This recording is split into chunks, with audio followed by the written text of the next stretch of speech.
Pues como luego el tiempo se nos va a hacer cortísimo, seguro, porque además de traducción y Stefano tiene una producción bastante amplia, vamos a empezar ya sin más dilación a la tercera charla del día de hoy. Todavía nos quedan dos más y luego las firmas, que como sabéis serán aquí con los autores que han participado esta tarde. Pues eso, como si empezásemos de nuevo. Buenas tardes a todas, a todos. Tenemos con nosotros a Stefano Casini, que me recordó que yo llevo diciendo que le iba a invitar desde hace unos cuantos años, pero hasta ahora no ha sido la oportunidad perfecta. Realmente Stefano en estos momentos ya tiene 2 libros en España importantes, guionizados y dibujados por él, pero ha tenido producción anterior. Lo que pasa es que el cómic popular es mucho menos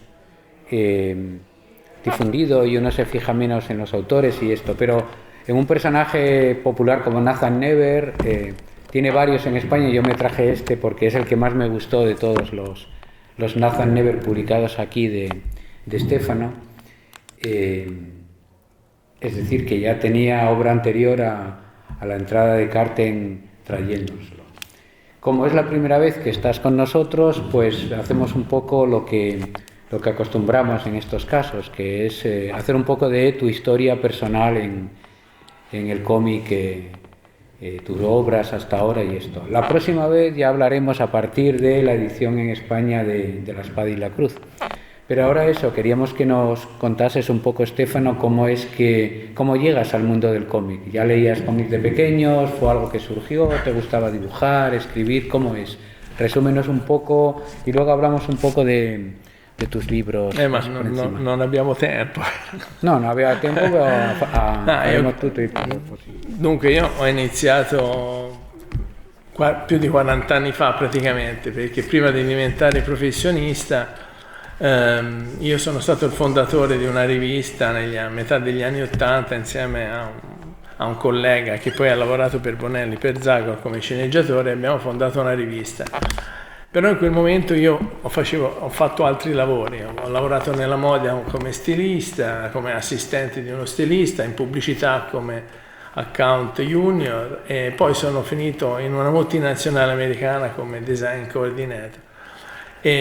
Perché ho sempre pensato che il fumetto fosse un po' il mio destino, però volevo provare a me stesso di essere capace anche di fare altre cose. E quindi praticamente sono arrivato al fumetto intorno ai 30 anni e sono arrivato al fumetto professionale con Nathan Never, che è il primo personaggio di fantascienza della Sergio Bonelli editore, e con il quale ancora collaboro. Io ho fatto più di 35 albi di Nathan Never, quindi sono più di 6-7 mila pagine più o meno, fra giganti, speciali e varie. E più ho realizzato anche un Dampir e un graphic novel per la Sergio Bonelli. Poi intorno alla fine degli anni 90 ho incominciato la carriera come autore, ho cominciato a scrivere i miei titoli, storie scritte da me, e mi sono misurato con altri personaggi. Quello che ho iniziato con Il demone nell'anima, che è stato pubblicato in diversi paesi, in America da Heavy Metal, in Francia non mi ricordo più con chi l'ho pubblicato, con Ferci Baruscia, e poi in Italia con Alessandro, una sorta di steampunk. Poi ho fatto Moonlight Blues, che è un polar, un noir con sfondo intorno agli anni 40. E poi ho incontrato casualmente un libro in una sosta di servizio dell'autostrada che mi ha sbattuto in faccia la realtà della rivoluzione cubana. Stai. Ok, giusto. Va bene, non c'è problema. Non c'è problema. Sì. Bueno, pues es que creo que no nos va a dar tiempo a repasar todo lo que hay que repasar porque llevo más de 40 años metido en este negocio. Lo cierto es que antes de ser dibujante incluso y ganarme la vida como dibujante profesional, fui uno de los fundadores de una revista en los años 80 con un amigo que era guionista. Pero antes incluso de fundar esa revista yo ya había desempeñado otras profesiones. Fui, por ejemplo, en el mundo de la moda asistente de un diseñador de moda. También trabajé como contable junior en una una empresa en Italia, fui coordinador de diseño de una multinacional norteamericana en Italia, y todo esto antes de llegar al cómic, que era mi objetivo final y último, mi destino. Quería demostrarme a mí mismo y demostrar que podía hacer otras cosas aparte del cómic. Con lo cual llegué a esta profesión como dibujante cuando tenía casi 30 años, y lo primero que hice fueron pues tomos de Nathan Never, que es la primera aventura o la primera incursión en la ciencia ficción de la editorial de Sergio Bonelli. Es el personaje con el que más he trabajado. He hecho más de 35 álbumes de Nathan Never, más de 6 o 7 mil páginas publicadas con el personaje, álbumes, números especiales, números extra, de todo tipo. También he hecho un proyecto con Dampir, también para Bonelli, y una novela gráfica para Bonelli. A finales de los años 90 empecé asimismo a desarrollar mis propias historias, a trabajar con guiones propios, y es que quería crear mis personajes. Mi primera incursión, bueno, pues acabó publicándose en varios países, mi primera obra en solitario, en Estados Unidos a cargo de Heavy Metal, en Francia también se publicó, en Italia la publicó Alessandro, y se trata de una obra de características steampunk. También tengo Lake Blues, que es mi aproximación al polar. Esa fue mi segunda obra en solitario, el polar, entendiendo como polar el género negro en versión francesa. Es una obra ambientada en los años 40, y después de estas dos obras, en un área de servicio en la autopista, me encontré con una librería en la que vendían un libro que me cambió la vida y que me abrió los ojos. Un libro en el que se refleja la realidad de la Revolución Cubana. El libro de jazz lo publicó, es el primer libro en España, y lo publicó Astiberri. Sì, Astiberri. Moonlight Blues. E con questo libro si chiamava Palmeras de Sangre, di Reinaldo Lugo, non so se era spagnolo, e parlava della rivoluzione cubana. È stato un incontro interessante perché stavo terminando Moonlight Blues quando incontrai questo libro, ma siccome mi conosco ho preferito finire Moonlight Blues prima di leggere il libro, perché sapevo che mi avrebbe condizionato.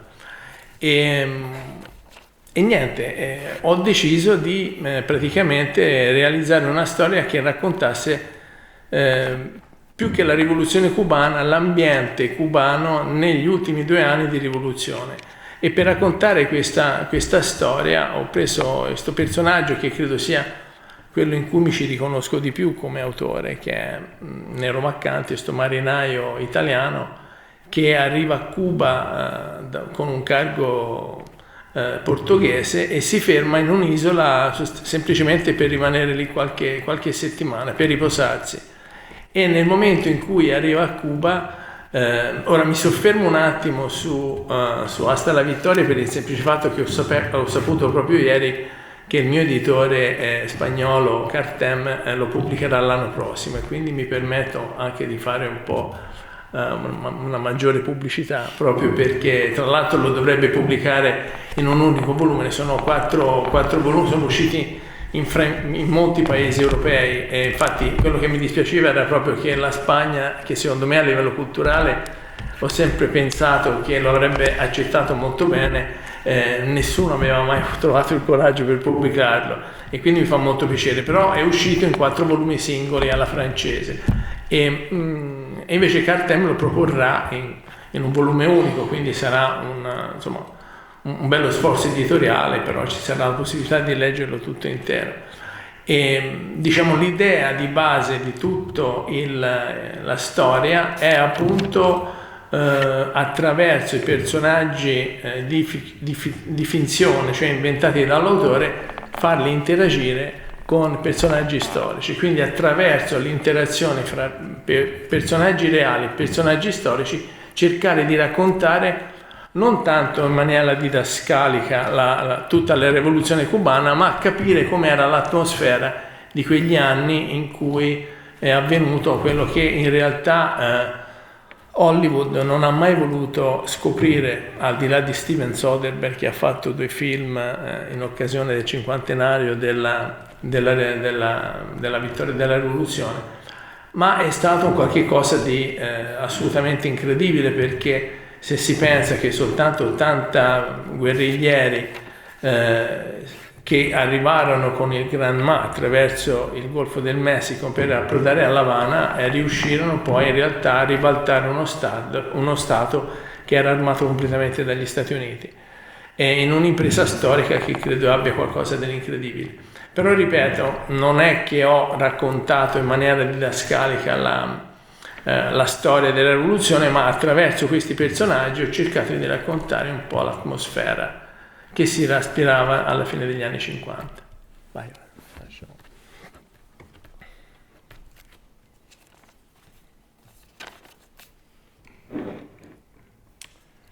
Pues la verdad es que tenía ganas de poder contar esta historia, la historia de Lugo. Quería poder descubrirla y poder irla llevando adelante. Lo que pasa es que descubrí el libro de la Revolución Cubana justo cuando estaba acabando con Moonlight Blues. Y preferí acabar Moonlight Blues antes de ponerme a leer Palmeras de Sangre, que es el libro que me sirvió de inspiración para la obra y en el que se describía la situación de la Revolución Cubana. Sabía que si empezaba a leer Palmeras de Sangre antes de acabar Moonlight Blues me iba a despistar, porque ya me conocía y tenía muchas ganas de poder leer el libro sobre la Revolución Cubana y que no me condicionara. El caso es que la historia que quería contar, lo descubrí después, era una historia ambientada en la Revolución Cubana, en la que se cuentan cómo fueron los 2 últimos años de la Revolución, con un personaje, que es uno de mis personajes más conocidos, Nero Mancante, que es un marinero italiano que llega con un buque portugués a pasar unas semanas de descanso en una isla. Esa isla es Cuba, y que da lugar a las peripecias que se cuentan en Hasta la Victoria. Hasta la Victoria es el título de mi obra. La va a publicar, y aquí permitidme que me detenga un poco en esto y que haga un poquito de publicidad, la va a publicar Carten el año que viene, en un único volumen que recopilará los 4 tomos, los 4 álbumes, que es como se había publicado hasta ahora en otros países europeos. Y la verdad es que estoy muy contento, porque siempre he pensado que España era el país en el que, por cercanía cultural con Cuba, mejor podía funcionar esta obra de Hasta la Victoria, pero hasta ahora no me había encontrado con ninguna editorial, con ningún editor con la valentía suficiente como para publicarlo. Así que estoy encantado de que Carten recopile esos 4 álbumes en un solo tomo, y les agradezco mucho el esfuerzo editorial, porque gracias a ese esfuerzo los lectores tendrán acceso a toda la historia en un solo álbum. Sabía cómo quería contar la historia también. Se trata de una historia en la que personajes ficticios interactúan con personajes históricos y con personajes reales. Y lo que quería, mediante esta interacción, era reflejar un poco la atmósfera de la Revolución Cubana. No hacer una descripción detallada de cómo había sido la revolución en sí, sino capturar la atmósfera de lo sucedido. Algo que Hollywood no ha hecho en la vida, por ejemplo, con la sociedad de Steven Soderbergh, cuando se acercó a la Revolución Cubana para hacer una película con motivo del 50º aniversario de la Revolución.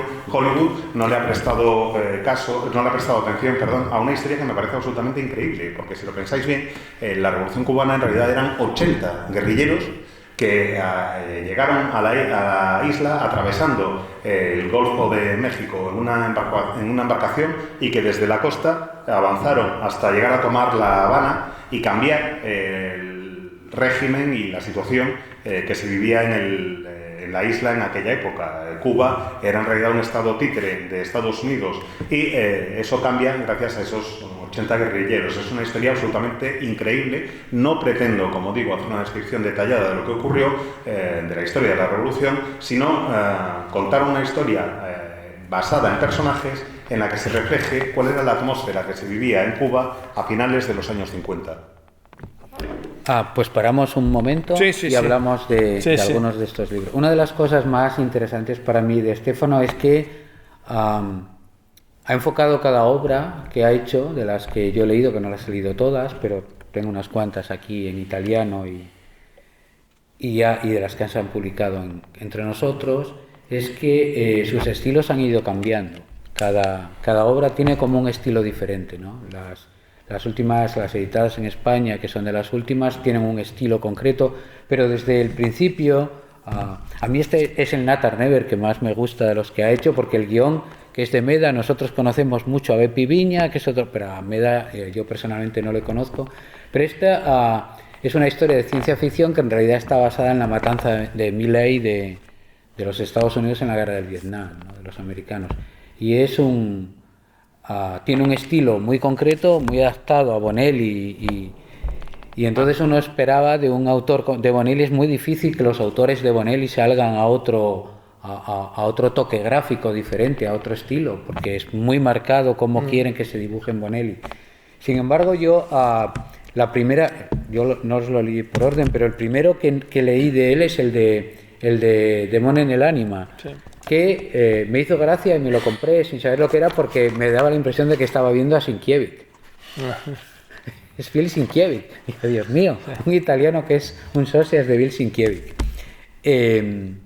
¿Cómo es esto? ¿Cómo es que Y bueno, el siguiente que cogí, que era uno que creí que era nuevo, pero era solo nuevo a medias, porque era nuevo el prólogo y el epílogo, pero el resto es... él cuenta en el libro que es la primera historia que llevó a Luca. Y cuéntanos un poco esto de los saltos de estilo, del estar trabajando para Bonelli continuamente, pero tener una obra personal por otro lado, que no es muy habitual in Italia. Dunque, io sono un autore un po' anomalo, anche per la Bonelli, cioè non ho uno stile prettamente bonelliano. Ora, gli spagnoli non lo conoscono perché non conoscono tutta la produzione della Sergio Bonelli, ma la Sergio Bonelli ha un'impronta molto molto realistica, anche su certi personaggi anche un po' vintage da questo punto di vista, cioè strizza gli occhi a autori molto classici.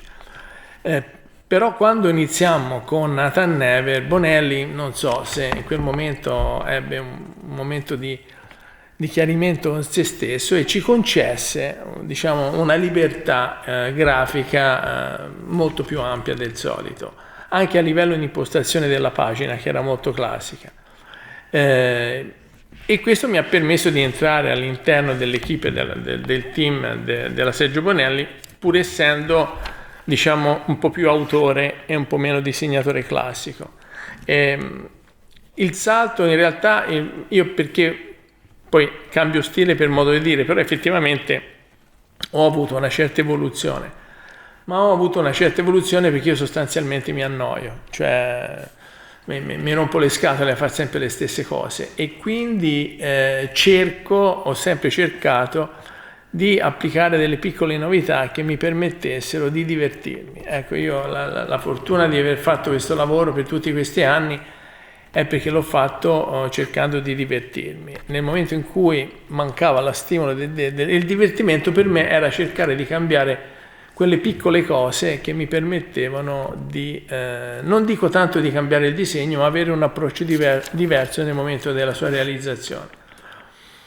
Il discorso del demone dell'anima e Sienkiewicz è vero, io ho avuto un momento in cui ho amato moltissimo Sienkiewicz e quindi, come ho sempre fatto nella mia carriera, ho cercato di capire come realizzava alcune cose e realizzando albi in bianco e nero per la Bonelli ho sempre cercato, quando ho fatto lavori d'autore, nello sperimentare il colore, e quindi nel demone nell'anima è uscito fuori questa passione per Sienkiewicz.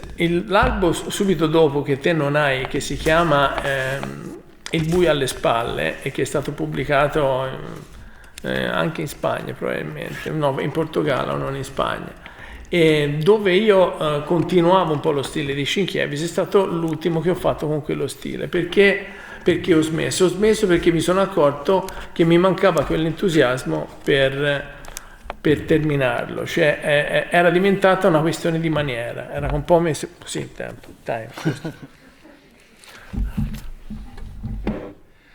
La verdad es que incluso dentro de lo que es Bonelli soy un autor anómalo. Soy el menos bonelliano de sus autores en muchas cosas y la verdad es que Bonelli, no sé hasta qué punto lo conocéis en España, pero es una editorial en la que predominan los temas pues más bien vintage, con una cierta solera o antigüedad y el estilo gráfico suele ser el de autores clásicos. Pero cuando dieron inicio a la serie de Nathan Never, en Bonelli yo no sé si es que se estaban replanteando algunas cosas o qué, pero el caso es que nos dieron bastante libertad desde el punto de vista gráfico y eso me permitió ampliar el abanico de recursos a mi disposición, sobre todo en lo que es la composición de página, porque hasta entonces incluso la composición de página en Bonelli era siempre muy clásica. Y así pude entrar en la empresa siendo quizás más autor y menos dibujante clásico. En cuanto a lo que decías del cambio de estilo, bueno, yo cambio de estilo como estilo de vida. Básicamente voy desarrollando el estilo o nuevas variantes cuando me estoy aburriendo. Necesito ir haciendo cosas distintas y aportar novedades y no estar repitiéndome siempre y haciendo absolutamente siempre lo mismo. Trato de incorporar a mi dibujo pequeñas novedades constantemente que me permitan divertirme. Necesito sentir mientras trabajo que me estoy divirtiendo. Si no me aburro, si no lo hago, si no me divierto, es que necesito ir cambiando de estilo porque me falta algo para estar a gusto. Trato no tanto de cambiar la forma de dibujar en sí, cuanto de cambiar la forma en que enfoco o en que me acerco al dibujo. Si no, como digo, acabo aburriéndome.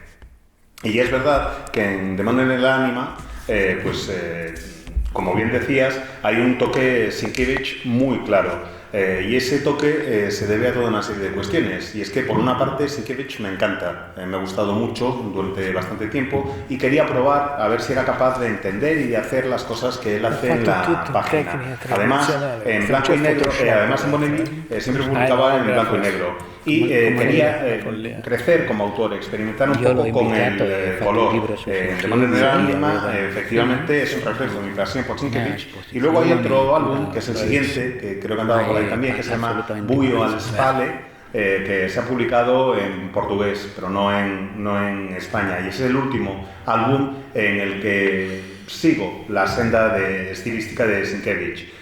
Básicamente, por lo que os decía antes, porque empecé a aburrirme y decidí que había llegado el momento de abandonar ese estilo, porque vi que me costaba mantener el entusiasmo para acabar el álbum y que era hora de ir pasando página. Como el tiempo corre a una velocidad que no lo comprendo, es cuántico este tiempo aquí, se encoge en lugar de extenderse. Bueno, después de este libro, yo lo siguiente que conozco tuyo ya es el Cuba. Y quería, bueno, para cuando lo editen y te volvamos a traer, y por cierto, ya que los editores van a estar aquí, el tercero está pixelado. Como lo pixeléis vosotros, no os invitamos. O sea, que a ver si arregláis el tema porque... No es verdad, el tercero es un poco pixelado. Sí, y eso no puede ser, porque el lector es lo más importante, tanto como el autor. Y si el autor tiene que haber sufrido muchísimo cuando lo vio... Y los lectores no te imaginas cuando después del... Ma la versione italiana o quella francese? La italiana. La italiana? Ah. Sì. È in bassa risoluzione. Sí. Sí, es vero. Esto es un consejo para los editores, que editen bien, que es una de las cosas que creo que se van logrando, una reivindicación autoral que se puede conseguir y el desarrollo técnico ayuda a que esto se... Es una historia, tu historia de Cuba es muy personal, sí, porque hay cosas que no cuentas. No es una historia política, es una historia de aventuras, porque hay un personaje negro que es un corto maltés en el fondo, es marino, no sabemos de dónde viene, no sé qué, es más guapo corto maltés, es más guapo de cara, pero este también es muy interesante. Pero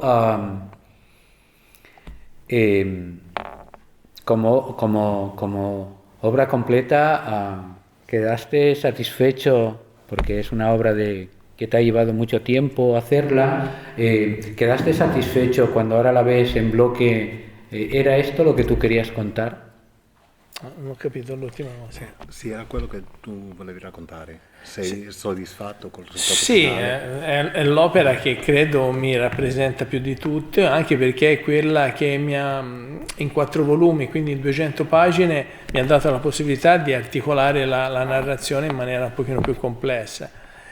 Purtroppo la produzione francese alla quale facevo riferimento, 4 volumi, comincia a diventare una lunghezza impegnativa, perché il mercato francese negli ultimi anni ha acquisito l'abitudine di i lettori acquistare il primo e poi aspettare il quarto per leggerlo tutto insieme, e soprattutto per capire se l'editore lo finisce la serie, perché a volte, se le vendite dei primi numeri non sono sufficientemente alte, a volte interrompono. Allora, per non correre quel rischio, i lettori comprano il primo e poi non comprano gli altri, aspettando che finisca, non sapendo che se non lo comprano l'editore non lo finisce. Quindi, è Moschito, no? Sì, Moschito, però Moschito l'ha fatto, però quelli successivi infatti sono riusciti, anche La Spada e la Cruz era pensato per 4 volumi, ma l'ho dovuto condensare in 2. Perché? Perché 2 volumi è più fattibile a livello editoriale, quindi la vittoria, essendo in 4 volumi, con tutti i personaggi che recitano all'interno della storia, chiaramente mi ha dato la possibilità di svilupparla in maniera migliore, in maniera più completa. Insomma, in realtà tutte le storie sono politiche, quindi è politica anche quella, perché lui è un personaggio che arriva, Nero Maccanti è un personaggio che arriva e in realtà non ha la minima idea di dove si trova, e si trova coinvolto suo malgrado all'interno di una rivoluzione che poi per vari motivi lo coinvolge. Però attraverso tutta una serie di personaggi, la cantante del Tabarin, l'ispettore del SIM, la famiglia di fabbricanti di sigari, mi permette di raccontare un po' la società cubana, per far vedere dove ci si muoveva, qual era la realtà dell'epoca. L'Havana in quel periodo era un po' la Las Vegas dei Caraibi, quindi c'era l'Havana, che era una città ricca, moderna, dove gli attori di Hollywood andavano a fare le vacanze, ma in realtà il 95% della popolazione era affamata e viveva e questo non si percepiva a livello mediatico. La rivoluzione, Che Guevara e Fidel Castro portarono e quindi da questo punto di vista è anche politica, nonostante. Però l'ho voluta raccontare in maniera avventurosa, perché poteva sembrare troppo facile fare un discorso politico. Come si affronta Cuba e come si affronta la rivoluzione subito diventa una questione politica. Invece raccontarla in chiave avventurosa, secondo me, voleva dire focalizzarsi sopra senza necessariamente scivolare sul piano prettamente politico.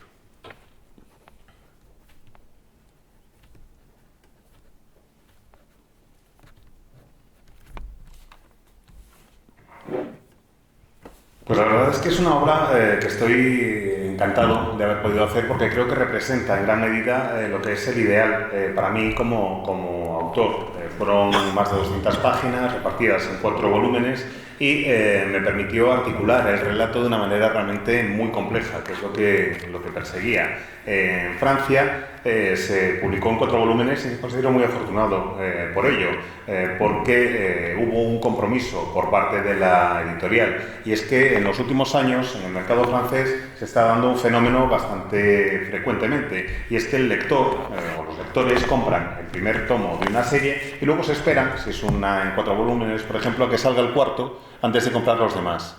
Quieren ver si les gusta de primeras y luego prefieren esperar a ver si se publica todo antes de tratar de comprarlo todo junto. Más que nada porque no se cancele también la serie a medias y se queden con las ganas. Lo que ocurre es que, claro, si haces eso, las ventas del primer número a lo mejor no llegan como para que se siga publicando la serie, y corres el riesgo de que no llegue a ver la luz el resto del relato. Moschito, la editorial, se comprometió y lo hizo bien y sacaron los 4 tomos. Pero, por ejemplo, en el caso de La Espada y la Cruz, tuve que condensar lo que iba a ser una historia en 4 volúmenes para hacerla en 2, porque la editorial veía más factible publicar solo 2 tomos en lugar de 4. En cualquier caso, hasta la victoria estoy muy contento de haber podido tener esos 4 tomos, porque eso me permitió desarrollar mucho más los personajes que pueblan la historia. En cuanto al cariz político, pues toda historia, todo relato tiene un elemento político. También la historia de Nero, que es un tipo que no tiene ni idea de dónde se va a meter, de dónde se encuentra, y que se ve metido ahí muy a su pesar, que se ve metido sin darse ni cuenta casi en la Revolución cubana. Pero no solo se cuenta la historia de Nero, también la historia de una cantante de cabaret, de un inspector, de una familia, básicamente la sociedad cubana entera. Trato de reflejar lo que era la realidad de la época en Cuba. Y es que La Habana era Las Vegas del Caribe, era la ciudad a la que acudía mucha gente rica a pasárselo bien, donde pasaban sus vacaciones las estrellas de Hollywood, mientras que el 95% de la población de La Habana se moría de hambre. Y eso es algo que no se veía en aquellos tiempos y que los medios no reflejaban, y que saca a la luz y que pone de manifiesto la revolución encabezada por el Che Guevara y por Fidel Castro, que cambia la situación. Así que eso era algo que quería reflejar, pero quería reflejar ese punto de vista político como una aventura.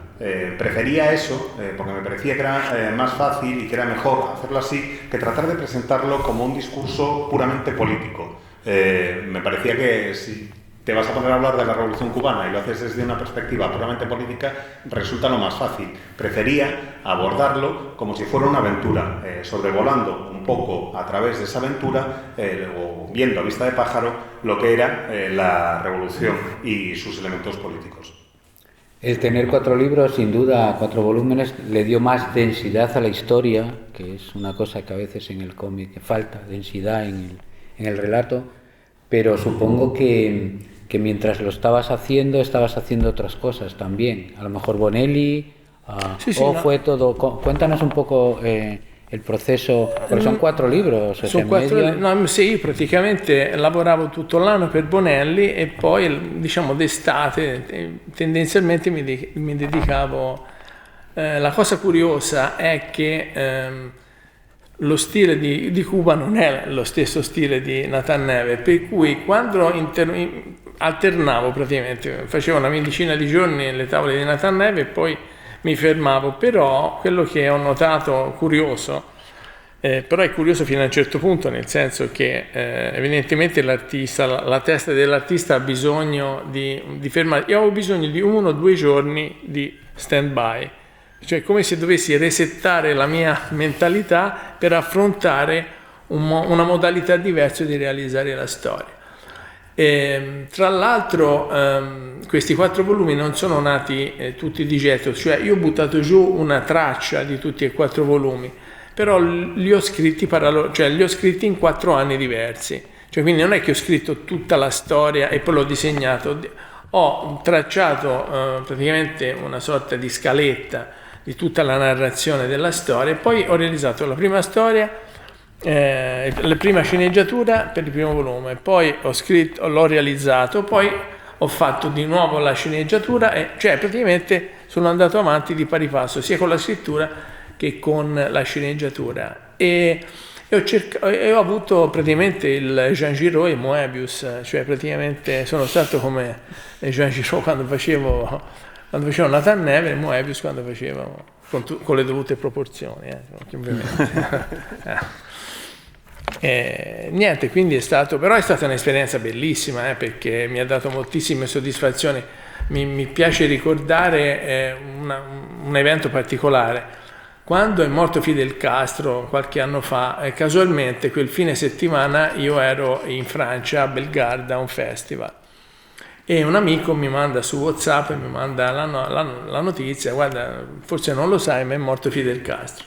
La mattina successiva, incredibilmente, e questo anche per far capire, e io lo paragono soprattutto diciamo all'attenzione che la cultura e i media francesi mettono sul fumetto, a differenza degli italiani, per esempio, parlo di casa mia, è che una troupe di France 3 la mattina dopo alle 11 mi venne a intervistare perché sapevano che avevo realizzato una storia su Cuba e quindi vennero a intervistarmi, mi fecero un piccolo servizio che mandarono al telegiornale. E questa fu una grande soddisfazione e anche insomma un modo per capire come effettivamente la BD francese, il fumetto in Francia è veramente molto profonda a livello culturale.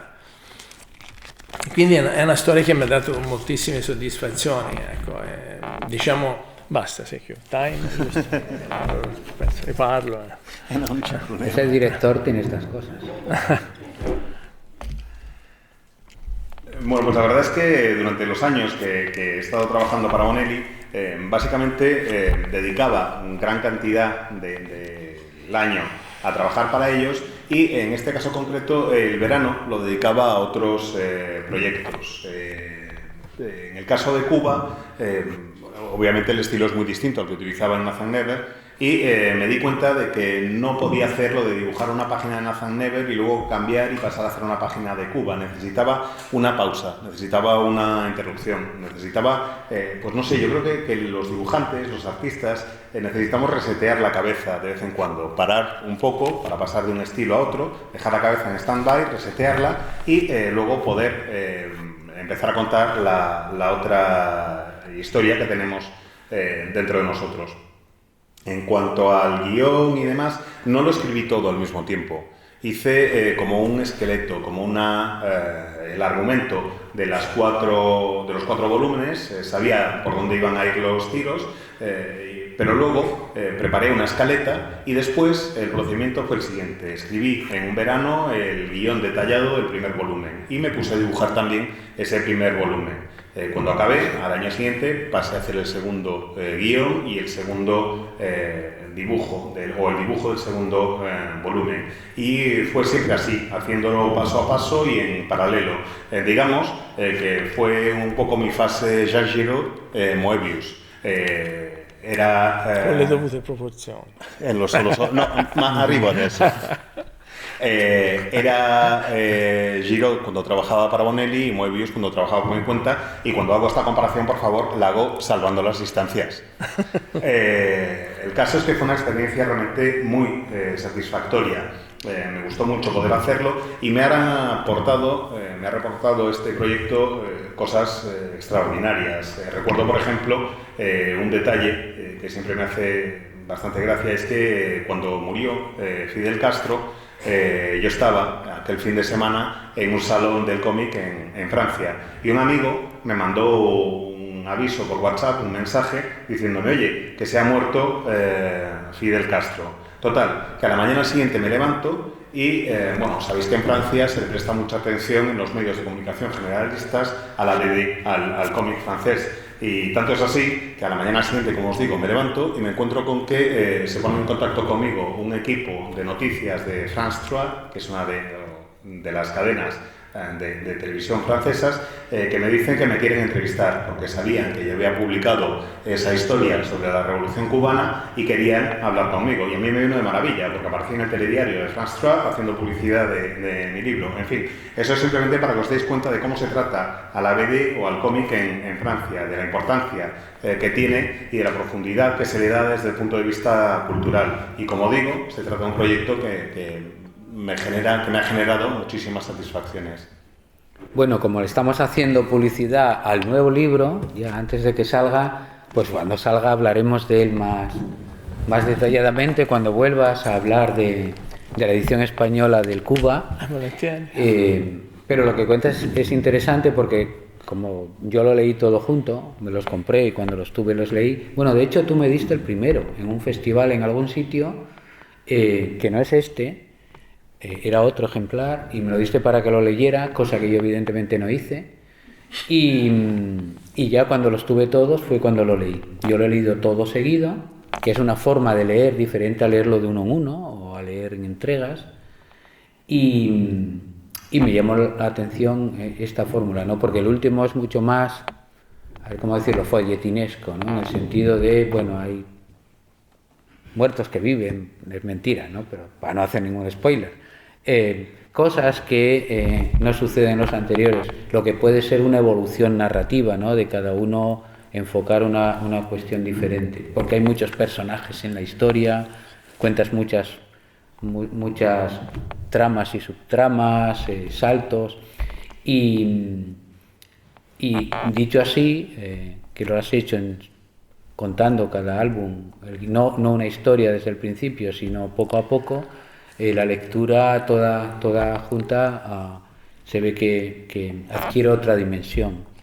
Sì, sono stato bravo, devo dire, non credevo, infatti mi ha dato molta soddisfazione per quello, perché a ogni personaggio, ad ogni filone narrativo, perché ce ne sono parecchi, perché c'è la storia dell'amante, insomma sono tanti, effettivamente probabilmente ero in uno stato di grazia e sono riuscito a trovare una soluzione, cioè un giusto finale per tutti, e questo non è che mi succede molto spesso, cioè nel senso, ripeto, mi dispiace perché non ho avuto altre occasioni a livello fumettistico di realizzare un qualcosa del genere. In realtà, e questo dico una cosa pubblicamente che in Italia non lo sa nessuno, perché ho scritto un romanzo, ho finito di scrivere un romanzo che mi ha dato un po' la stessa soddisfazione di Hasta la Vittoria, proprio perché, come Hasta la Vittoria, la complessità della trama si riesce a sviluppare quando non ci sono molti limiti di tempo. Nel caso del libro, il vantaggio della narrazione nel libro è che si può scrivere anche un libro di 1500 pagine e poi sarà alla pazienza del lettore leggerlo. Nel fumetto è un po' più complicato, perché il fumetto c'è la foglia, c'è un bisogno della quantità di pagine, poi soprattutto va anche disegnato, e quindi la complicazione arriva lì. Ma in Hasta la Vittoria tutti i personaggi riescono ad avere la loro giusta conclusione, ed è per quello che sono molto soddisfatto. Non so se probabilmente, siccome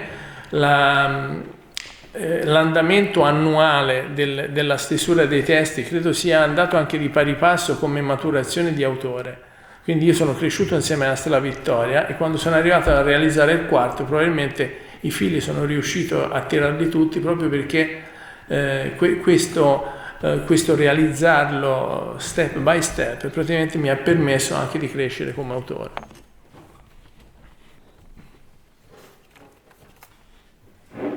Pues la verdad es que creo que fui bastante valiente y estoy muy orgulloso del resultado, estoy muy satisfecho, porque además creo que cada personaje ha tenido su propia capa narrativa, su propia historia narrativa, desde el amante hasta todos los demás. Me sentía como si estuviera en un estado de gracia creando estas historias, y creo que todos los personajes que aparecen en Hasta la Victoria pues tienen el final adecuado, y eso es algo que no ocurre siempre, que no me ha pasado desde luego en todos los cómics que he hecho, y aprovecho que estoy aquí para contaros algo que es una primicia, que todavía no se sabe en Italia, y es que he escrito una novela que se va a publicar y que me ha generado el mismo grado de satisfacción que Hasta la Victoria, porque he podido crear la misma complejidad en cuanto a temas, porque he podido desarrollar los personajes en la novela de la manera que yo quería, sin límites de tiempo ni de espacio. En una novela puedes dedicarle 1500 páginas si quieres a contar la historia, no tienes restricciones, mientras que en el caso de un cómic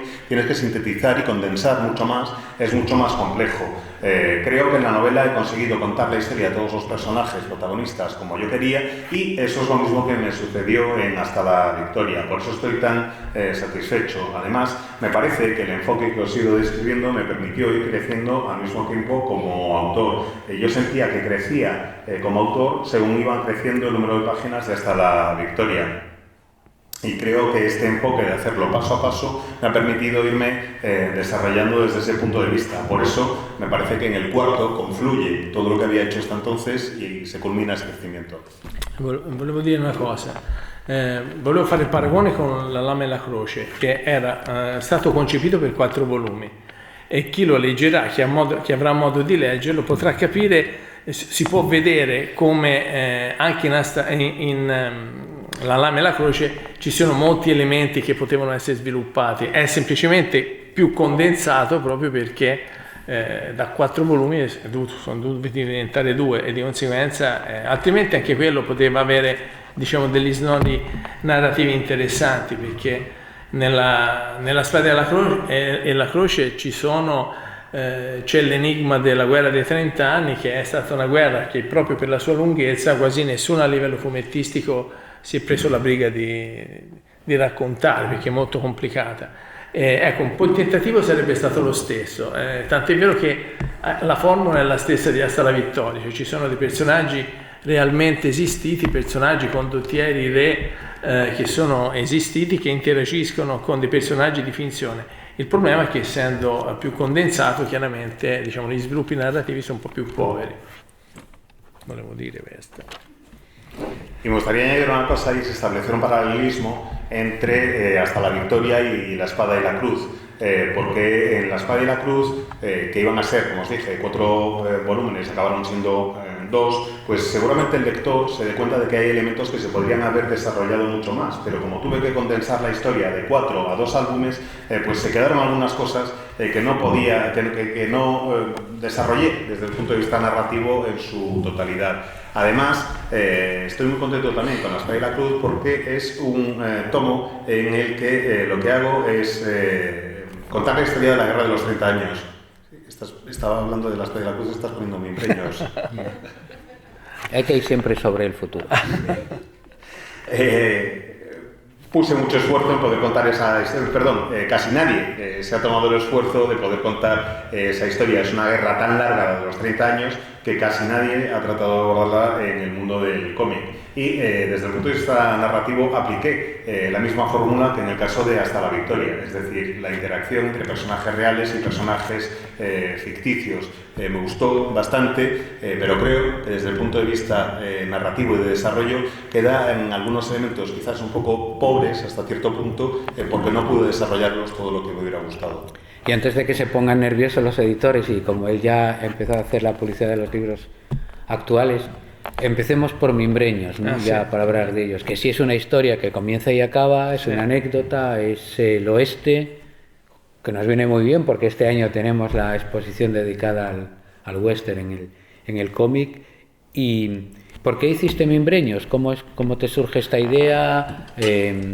Bueno, hay otro estilo diferente ya de dibujo al que estaba de Cuba, que si luego vas a seguir con la espada y la cruz, pero dinos algo de esta historia, che è una storia di antieroe en el oeste, bueno, con un poco di... Dunque, allora la mia generazione è nata con Sergio Leone e la trilogia del dollaro e tutti i western. Io ho visto tutti i western spaghetti, sono cresciuto a Mezzogiorno di fuoco con tutti i western e a un certo punto sono arrivato a un punto della vita in cui ho detto, caspita, il genere che mi piace più di tutto e nel quale sono cresciuto non l'ho mai disegnato a fumetti. Allora me ne sono fatto uno io per conto mio. Quindi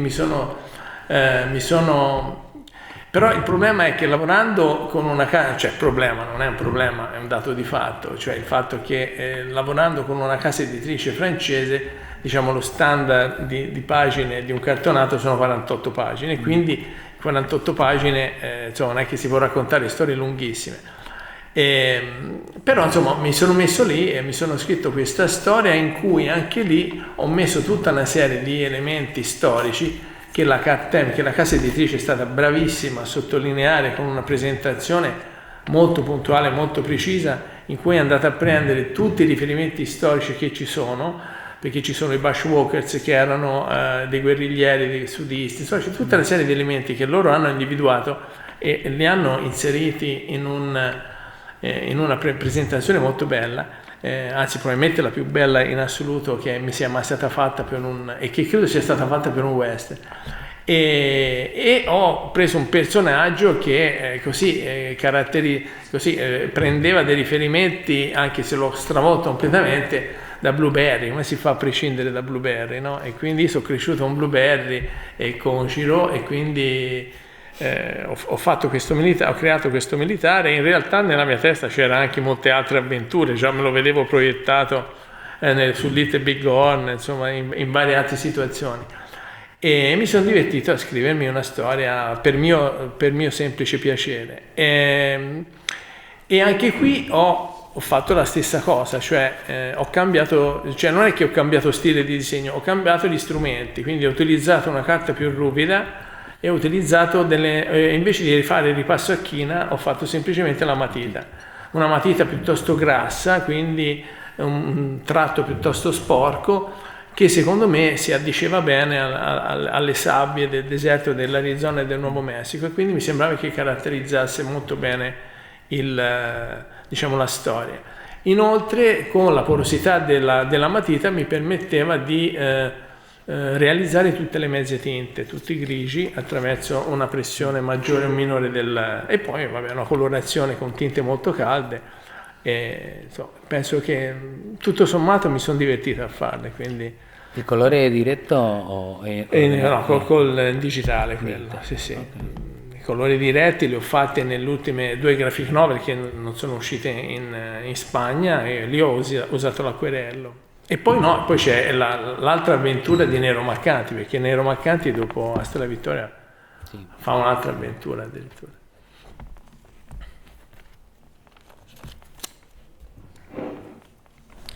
Mi generación creció con la trilogía del dólar de Sergio Leone, con el spaghetti western, y llegó un momento de mi vida en el que dije, cáspita, caramba, no he hecho nunca una del oeste y resulta que es mi género favorito, así que decidí que iba a hacer uno simplemente por divertirme y por pasármelo bien. El problema no, la realidad, la constatación del hecho es que en la industria editorial francesa el estándar para un álbum de tapa dura son 48 páginas. Pensé, pues eso tampoco me va a dar para una historia muy larga, pero bueno, quería hacerla de todas formas. Estoy encantado además con la edición de Carten porque incluyó toda una serie de notas y de material de referencia dando contexto a lo que yo estaba contando. Se explica que son los bushwalkers, que era una especie de guerrilla, en fin, que está todo muy bien presentado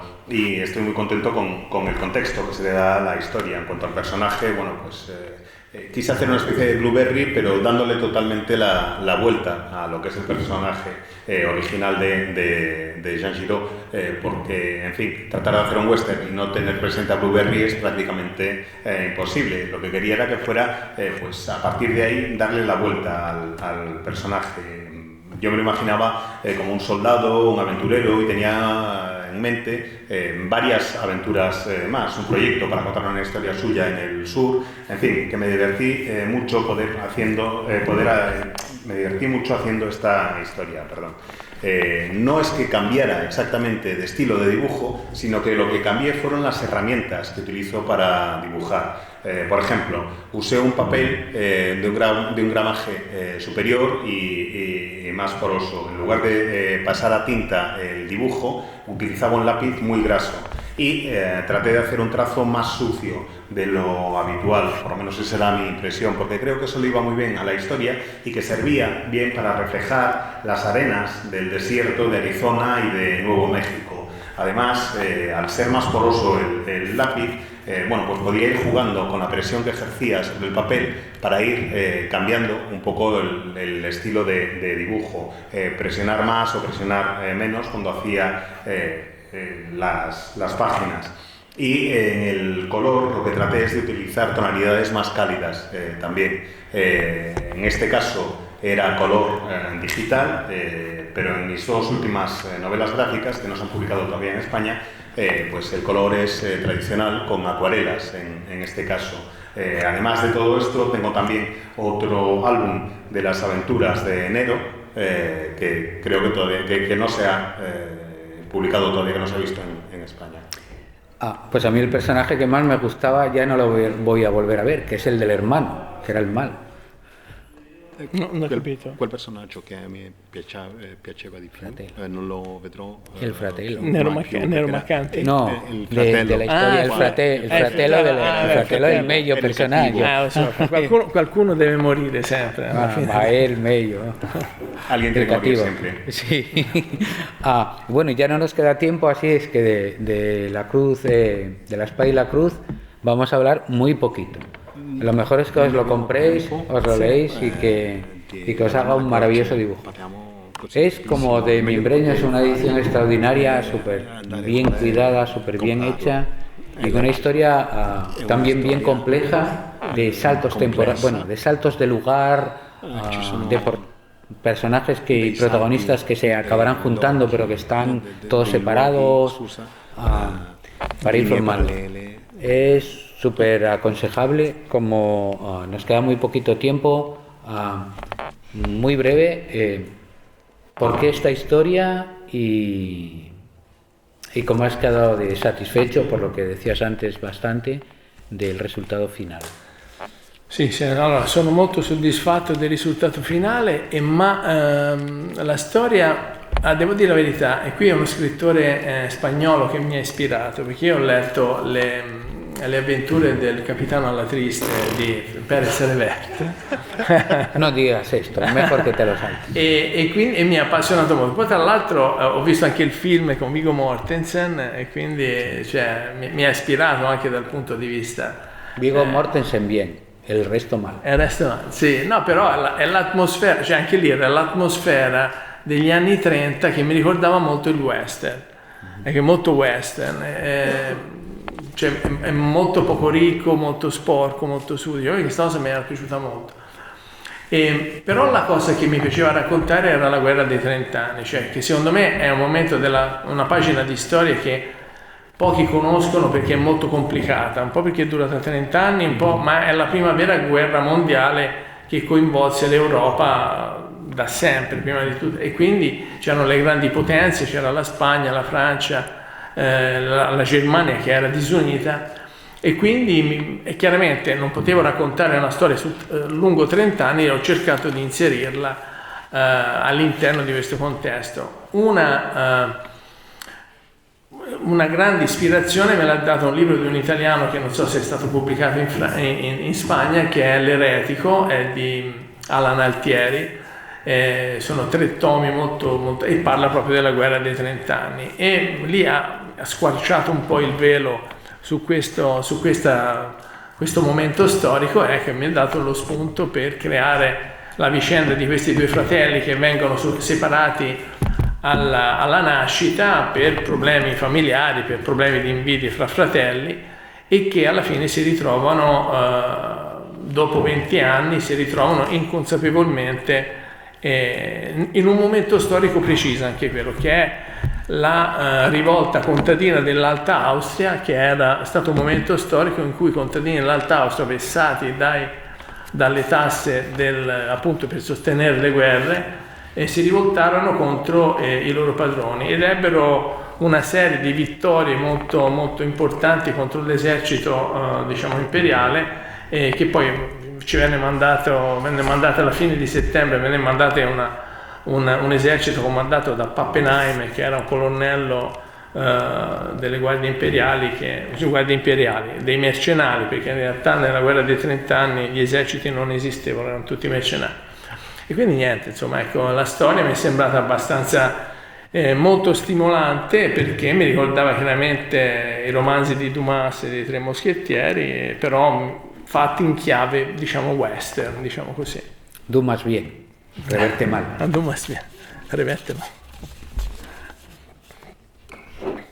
La verdad es que sí que estoy muy contento con el resultado final de esta historia, porque efectivamente me gustó mucho poder hacerla. Como fuente de inspiración para La Espada y la Cruz están las novelas de Capitán a la Triste de Arturo Pérez Reverte, que me gustaron mucho porque me gustó mucho la adaptación cinematográfica, sobre todo el papel que lleva a cabo Viggo Mortensen. Da la sensación de que la atmósfera de la Guerra de los 30 años es muy parecida a la atmósfera de las películas del oeste. Es una atmósfera sucia y eso siempre me ha gustado muchísimo. La Guerra de los 30 años es una historia realmente que mucha gente no conoce demasiado bien porque es muy compleja. Para mí es como el equivalente a la Primera Guerra Mundial, pero centrado únicamente en Europa. Se enfrentaban tanto España como Francia como Alemania, aunque Alemania como tal no existía en aquella época, y efectivamente duró durante 30 años. Tratar de contar 30 años en un cómic era casi imposible, así que decidí tratar de hacerlo en medio de un contexto muy concreto. Además me sirvió también como fuente de inspiración de L'Eretico, El hereje, una serie de 3 novelas de Alan Altieri, un autor italiano que no sé si se ha publicado en España, y que realmente cuenta la historia de la Guerra de los 30 años. Y de ahí surgió la idea de poder contar la historia de unos hermanos que que se separan al nacer por una serie de problemas familiares y de envidias, y que se vuelven a encontrar 20 años después sin ser conscientes de que son hermanos dentro de un momento histórico muy concreto, que es una revuelta en el Imperio Austrohúngaro generada porque se han aumentado los impuestos sobre la población, y una revuelta, como digo, una revolución en el Imperio Austrohúngaro, que se están enfrentando al ejército imperial. Se producen toda una serie de victorias por parte de los rebeldes, y el ejército imperial, comandado por un comandante que se llamaba, o dirigido por un comandante por un general que se llamaba Papelain, consigue recuperando el territorio. Bueno, yo digo un coronel, pero en realidad esto no es un coronel, un general, se trata más de un mercenario. En la década de los 30 años no existían los ejércitos como tal, sino que eran todos mercenarios. Es una historia en la que trato de recuperar un poco el estilo de las novelas de Dumas y de los Tres Mosqueteros.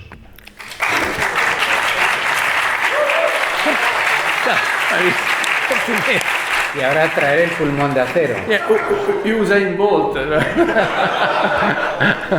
Pues ya para acabar, porque nos hemos pasado el tiempo, como es la primera vez que vienes, hemos tenido este correcalle, pero la próxima vez ya entraremos en temas más profundos de Cuba y de la guerra de los 30 años.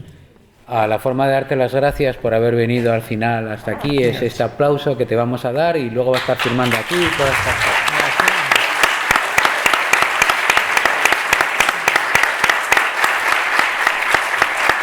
Y respira, Diego.